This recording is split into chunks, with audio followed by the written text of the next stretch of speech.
Went to a performance by a rock legend, and let me tell you, this guy still had it. He was already in his late 70s by the time I saw him, and he didn't hit all the highest notes, but other than that, he seemed like he was in his prime. It was incredible. But then, about 6 songs in, a woman comes on stage, and she's already mic'd up, and she says, "Granddad, what are you doing here, performing in front of all these people? You're supposed to be home, resting."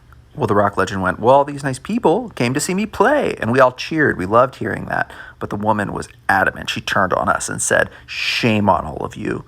You have had decades to come see this man. Now he's old and he needs his sleep."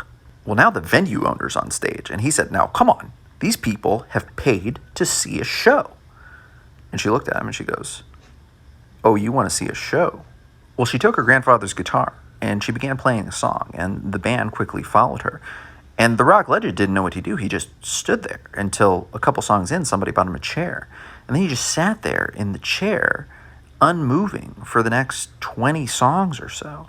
He looked impossibly old in a way that he hadn't when he was performing for us. Now, I'm a little torn about how I feel about what I saw. On one hand, it became increasingly clear that this was a premeditated coup on the granddaughter's part. On the other hand, it also became increasingly clear that this was the greatest concert that I, and maybe anyone in the world, had ever seen.